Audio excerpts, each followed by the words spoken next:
Ainias, realize this is a different team, but the fact that you guys won this game against LSU a year ago, does that add to the confidence preparing this week? I mean, like you said, this is a different team. You know what I'm saying? So in a way, yes, we definitely feel like we can go ahead and use some of the players that we had last year, some of the same schemes and whatnot. But really, we just coming in with because we kind of have like a new staff almost on the offensive side. So I mean, I guess you could say we coming in with a new game plan.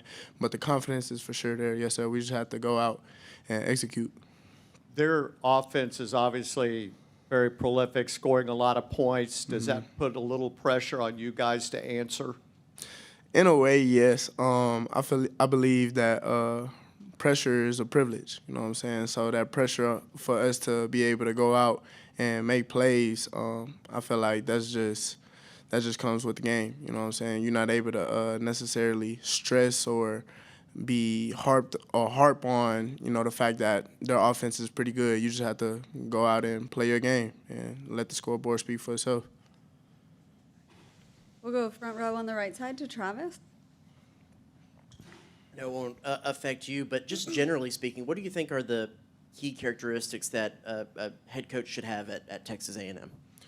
Man, one, I'll say poise. You know what I'm saying? Whether things are going good, whether things are going bad, you always have to stay poised, keep a level head. I was just watching something on Tom Brady and C.J. Stroud, and they was like, what does it, C.J. asked Tom, he was like, what does it take for a QB to, like, when things are going good, to stay level-headed? And basically he was just saying, like, you have to treat this like it's a profession. Like, in college, you have probably your family members, your friends that want to come, and like it's a vacation almost to them to be able to come to the games and whatnot. But for a player, and I feel like also a head coach, like the games and fun times are out of the picture. You know what I'm saying? You have to be a leader. You have to do the hard things that people always don't want to do, make the hard decisions, you know what I'm saying, and really just be a boss in a way. Some of those characteristics, like I said, great leadership skills, great poise, you know what I'm saying. I feel like a lot of respect has to be earned from the head coaching job. And then on top of all of that, really just, I guess you could say, not necessarily a player's coach, but like somebody that gets along with all the players, you know what I'm saying, and has a great relationship with all the players, families. There's a lot of things that can go into the head coaching job, but those are just a few. We'll go back behind the lights in the middle to Tyler. Ainias, is playing in Baton Rouge any different or more difficult than other stadiums you've been to? Man, Death Valley is definitely one of those places where you had to come and play basically almost a perfect game in order to win. You know what I'm saying? That place is always rocking. The fans don't like you. You know what I'm saying? The players, they always play hard in their home stadium, and it's definitely somewhere that is a little bit tougher for sure. Do you think being a morning game this year rather than the normal night game is going to be any different? It may be a little different just because, it's in the morning. I haven't played at LSU in the morning. It's either always been at like 2:30 or like 6:30 at night, so we'll see. And then just, what did you see from Moose on Saturday? And, why do you feel like, we didn't see more of that, throughout the year? Man, so what I seen from Moose was, first off, he was ready for the moment. You know what I'm saying? He comes prepared each week to make sure whenever his number is called, he's ready.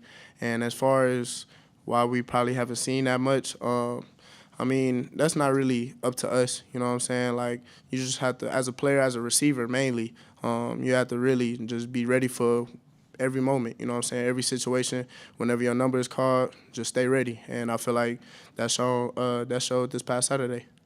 We'll go front row on the left side to Cease and then Olin. Getting back to talking about LSU, of course, that's one of the games you missed last year, and people talk about it being a rivalry. And the last two games you played, you didn't have great receiving stats, whether you were a decoy or what. What's your thoughts on, do you consider LSU a rivalry, and do you feel that maybe you're due a good game?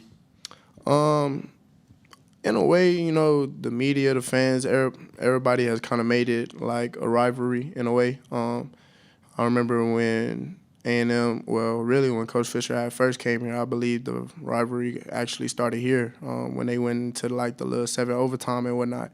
And I feel like whenever we play LSU, it's always going to be a tough game, you know what I'm saying? Hard-hitting, physical, whatever the case is. But necessarily to be able to call it a rivalry game, I mean, I wouldn't necessarily call it a rivalry game. I feel like it's just a hard-hitting game, you know what I'm saying? And that's just what it's going to be each time we see each other. But I do feel like this is going to be a very intense game, especially for it to be the last game of the season. So, for sure. We'll go second row on the right to Olin and then Rob. Yeah, nice. I don't know if you remember or if you even heard him say this, but last year, Jalen Preston said the motivation for Texas A&M in that game against LSU was to, and I'm quoting him, piss in their Cheerios. So I'm asking you, what would you say is the primary motivation for y'all this year? Shoes, really just the brotherhood. You know what I'm saying? That's what Coach E has been preaching to us. Really gave us a reason to continue to fight this year, finish this season out strong, and just continue to play for each other. And really, that's what I think it is, the brotherhood. We love each other. You know what I'm saying? We're going to fight for each other, and that's what it's going to have to be. We'll go third row on the left side to Rob and then Brent. Ainias, there's been some discussion about how leaving 2 days before a game, I don't know if a decision's been made about this one, but it just as a player, getting in late on a Thursday night and having to hang out all day on a Friday, just give me your opinion. What's that been like as a player? And if you were Coach Smith, what decision would you make as far as when you'd get there? So I've actually had to deal with both sides.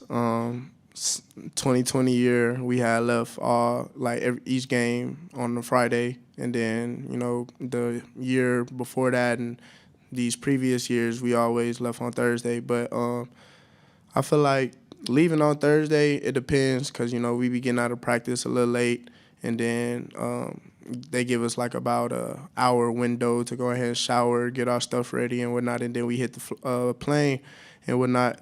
But it's a little tough because we get there around, like, depending on the place again, it ranges from like 11 all the way to like 1 o'clock in the morning.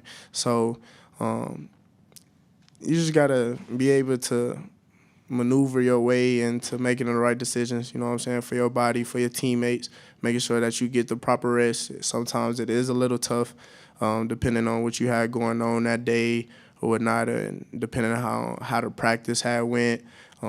But leaving on Thursday is a little bit tough sometimes, like I said, depending on where we go. I remember this year we went to, I believe it was Tennessee. We got there around like 1 o'clock in the morning. You know what I'm saying? Didn't go to sleep till like 2, had an 11 a.m. game.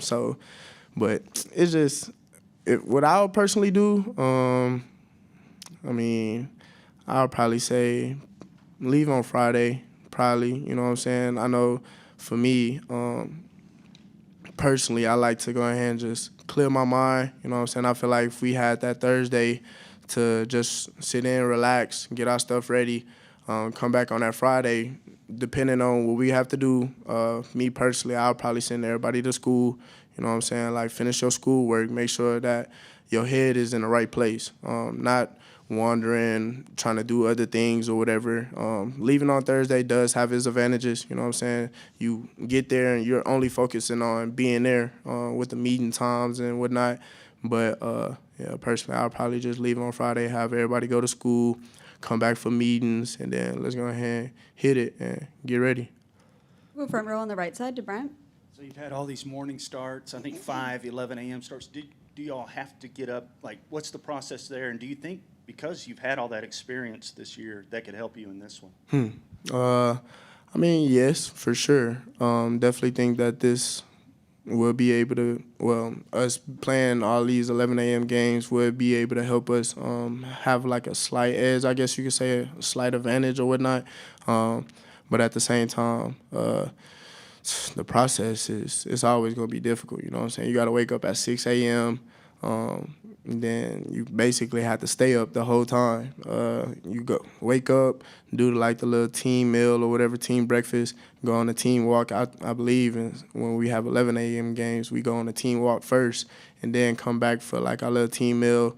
You go back upstairs for like an hour, probably not even, like 45 minutes, and then you got to come back down with your stuff ready in your hand, dressed to get ready to go play. So, I mean, it's a little tough, but it is what it is.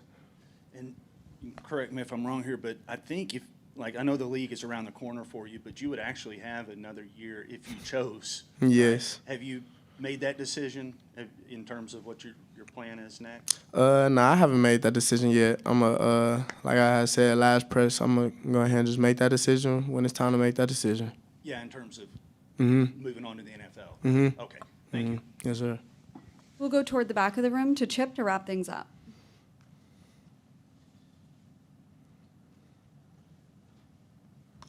Ainias, have you thought about whether you'd play in a bowl game or not? I have thought about it. I'm still thinking about it. You know what I'm saying? I feel like in that situation, it's kind of hard to judge. You know what I'm saying? Because I'm so team oriented, and I definitely want to go ahead and play in a bowl game. Last time I played in a bowl game was 2020 in the Orange Bowl, and that was so lit. You know what I'm saying? I was so turned. So I definitely would love to play in another bowl game. But like I said, I'm just going to go ahead and make that decision when it's time to make that decision. How much of the decision revolves around whether you will come back or go to the NFL? I mean, that does play a factor. You know what I'm saying? Right now, I'm just going ahead and focus on this week, focus on beating LSU, and then I'll be able to answer those questions after this week.